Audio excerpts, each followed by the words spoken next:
আমাদের গ্রামের পাশ দিয়ে বয়ে চলেছে ছোট একটি নদী, নাম কানাইল।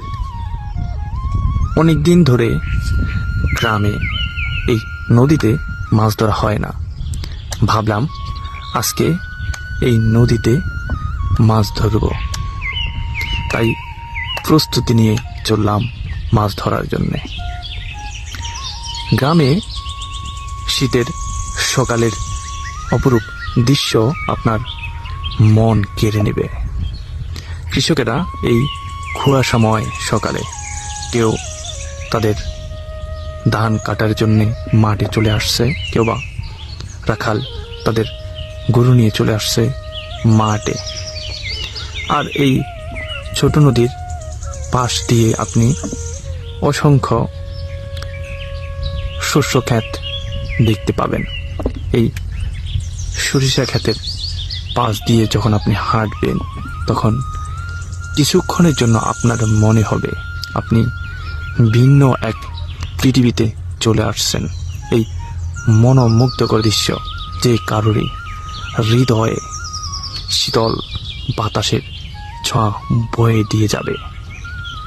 অবশেষে চলে আসলাম আমাদের ছোট নদী কানাইলের পাশে।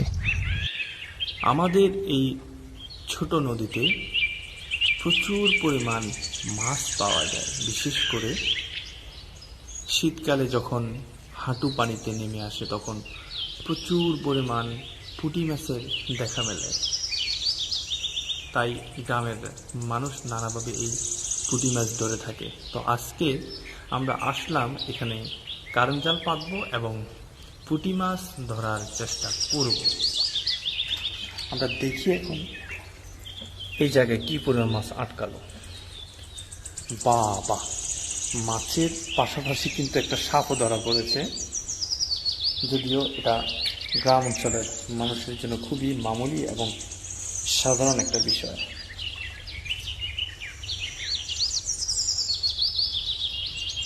চলছে জাল ওঠানোর কাজ এবং আমরা দেখতে পাচ্ছি জালে প্রচুর পরিমাণ পুঁটি মাছ এভাবেই ধরা পড়ে সব সময়।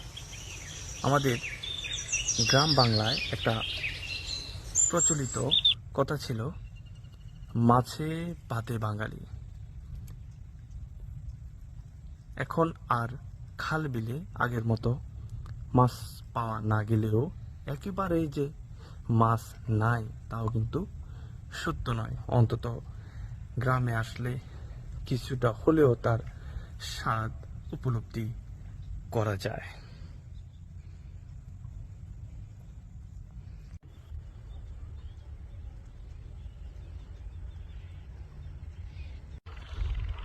গ্রামের এই অপরূপ দৃশ্য আর মাটির সাথে মিশে যাওয়ার যেই মানসিক প্রশান্তি, সেটা পৃথিবীর আর কোথাও আপনি অনুভব করতে পারবেন না। তাই হয়তো কবি মাইকেল মধুসূদন দত্ত বলেছিলেন, আবার আসিব পীরে ডান সিঁড়ি নদীর তীরে এই বাংলায়।